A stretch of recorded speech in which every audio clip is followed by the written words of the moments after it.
স্বাধীনতা অর্জন করলেও সবাই তা রক্ষা করতে পারে না, যেমন নাউরু। বাংলাদেশের ৩ বছর আগে স্বাধীন হওয়া এই দেশটি ছিল বিশ্বের দ্বিতীয় ধনী দেশ। অথচ যোগ্য নেতৃত্ব, সরকারি কর্মকর্তাদের সীমাহীন দুর্নীতি ও অর্থ পাচার, রাষ্ট্রের টাকায় বিদেশে বিলাসবহুল জীবনযাপনের কারণে স্বাধীনতার মাত্র ২০ থেকে ৩০ বছরের ব্যবধানে পুরোপুরি দেউলিয়া ও ভাড়াটে রাষ্ট্রে পরিণত হয় দেশটি। ৭০-এর দশকে নাউরুর মাত্র ৭,০০০ মানুষের বিপরীতে নগদ অর্থ ছিল $২৫ বিলিয়ন। বর্তমান বিনিময় হার হিসেবে যা দিয়ে নির্মাণ করা যেত অন্তত ২০টি পদ্মা সেতু। সঠিক পরিকল্পনা থাকলে এই অর্থ দিয়েই তারা চলতে পারত কয়েক শতাব্দী। অথচ নীতি নির্ধারকদের সীমাহীন বিলাসিতা, অর্থ পাচার ও লোভের কারণে তা সম্ভব হয়নি। নাউরু কর্তৃপক্ষ এমনভাবে অর্থ উড়িয়েছিল যেন তা কোনোদিনই শেষ হবার নয়। ভোগ বিলাসে মেতেছিল তারা। কোনো উৎপাদন নয়, বিদেশ থেকে শুধুমাত্র খাবার আমদানি করার জন্যই তারা সে সময় মিলিয়ন মিলিয়ন ডলার খরচ করে কিনেছিল 7টি বিমান। ৭০-এর দশকেই মাত্র ২১ বর্গ কিলোমিটারের এই দেশটিতে চলত কোটি টাকা দামের বিলাসবহুল সব গাড়ি। অথচ আজ সেসব গাড়ির তেল কেনার অর্থই নেই তাদের কাছে। রাস্তার ধারে মরিচা পড়ে নষ্ট হয়ে গেছে সব। ছোট্ট দ্বীপরাষ্ট্র হলেও ৭০-এর দশকে নাউরুতে ছিল ফসফেটের বিশাল ভাণ্ডার। লাখ লাখ বছর ধরে সামুদ্রিক পাখির বিষ্ঠা জমে তা পরিণত হয় সে সময়ের অত্যন্ত মূল্যবান ফসফেটে,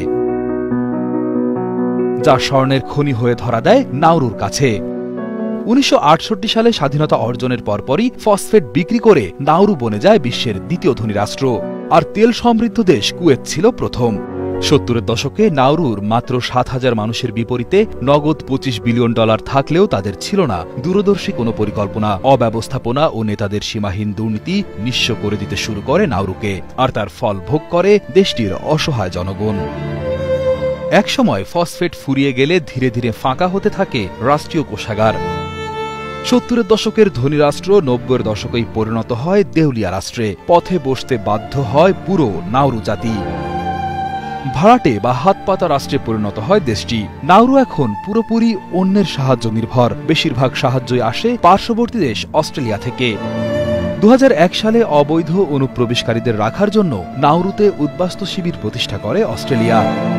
সেখানকার পরিবেশ এতটাই খারাপ ছিল যে নিয়মিত খাবার পানি পেতেও হিমশিম খেতে হয়। জীবনের নিরাপত্তার তো প্রশ্নই ওঠে না।